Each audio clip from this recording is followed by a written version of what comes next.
Hi ladies, I hope everyone's having a great day. And my camera, I think, is about ready to die, so hopefully I can get through this video. Last week I was looking online on YouTube, and I saw a video that Momo made, and Momo is on YouTube. She is made by Momo, and if you haven't checked her out, you need to check her out. She makes the cutest cards, and she showed how to make a box that you could put your cards and your envelopes in to give as a gift. And she actually showed how to make the box for the size A2 cards, which are 4 1/4 by 5 1/2. But I just thought it was so cute, I decided to try to make one for the cards that I had actually made. I had made some cupcake cards, and so I pulled some coordinating paper out, and I actually made the box. I was pretty impressed with myself. It turned out really cute, and there's the back. And then I made the belly band for it, and I cut another cupcake out at, I think this one was at 2 inches, and I added that to the front, and I think it turned out so cute. So I'm going to show you today how to make one for this size. If you want to know how to make one for the A2 card size, you can go to check out Momo's site, or I'm sorry, her YouTube channel. I think she also has it on her blog, and that will show you how to make it. So let's get started. Okay, so the first thing that I'm going to do, I had made a couple of these cards. They're 4 1/2 by 4 1/2, and I made all 4 of them a little different. Basically the same concept, but same papers, but just a little different. And the paper that I used was from the Songbird stack, which is from it's by DCWV, and they have it at Michael's. Okay, so that's what the cover looks like. Okay, so I'm going to finish this one card really quickly, and again, it's 4 by 4 inches. So that means you cut it at, I'm sorry, it's 4 1/2 by 4 1/2 inches. So that means you'll cut it by 9 long by 4 1/2 wide, and then score it in the middle, and then that creates your card. And then I took this piece of paper from this blue paper was actually a piece of paper from the Songbird card stack that had this border that went all the way around the page.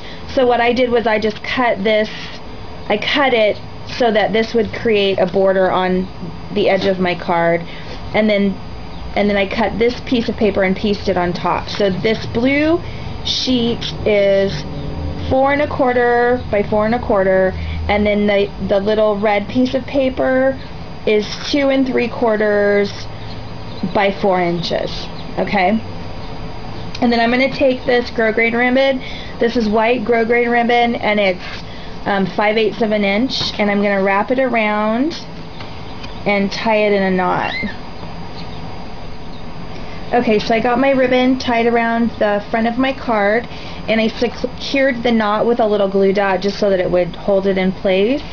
And the next thing I'm going to do is put tape runner on the back, and then I will secure it to the front of my card.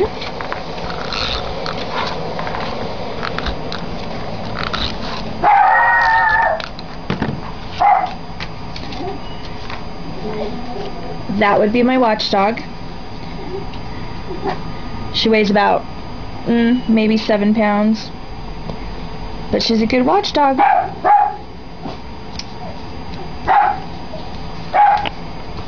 Okay, so there it's attached to the front of my card, and now I have this little birdhouse that I cut out.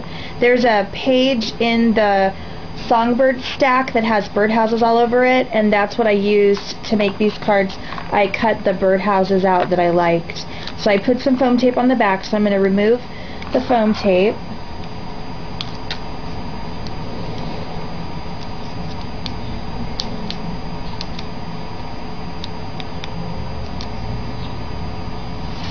And I'm just going to put it right on the top. Okay, so I applied the birdhouse to the top of my card, and now my card's finished.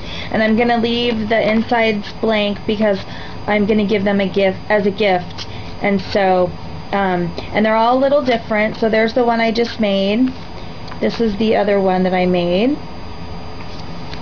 and then here's one, and then here's one. Okay, so what I'm going to do next is I'm going to make the envelopes for these, and I've already made 3, but I'm going to make one more to just show you how it's done. I have the Martha Stewart Score Pal, and I know a couple people have talked about this, so I won't go over it, but it's pretty easy to, it's really easy to make any kind of envelopes or boxes or anything with this. So this card again is 4.5 by 4.5.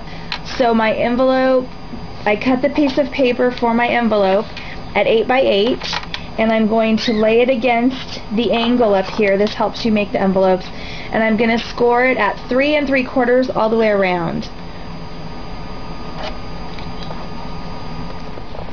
Okay, so now I've scored my paper on the 4 sides, and what I do next is I cut where the score lines overlap.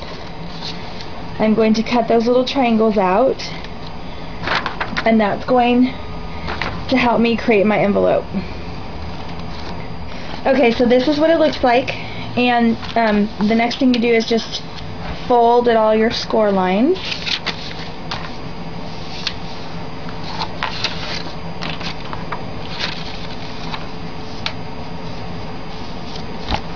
Like that. And what I like to do, because the cards are bulky, because they have ribbon on them and foam tape on them, is I like to lay the card inside the envelope and glue it together with the card inside, so that I know that the card is going to fit the envelope.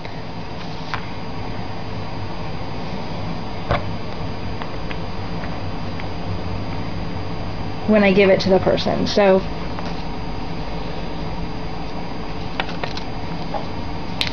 those 2 sides get glued like that in the middle. And then the bottom flap, I usually put glue on all the edges. And then I carefully just fold it up.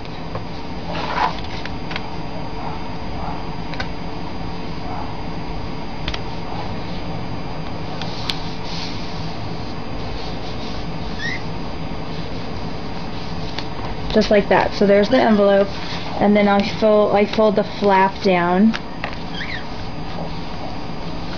just like that, and then pull the card out.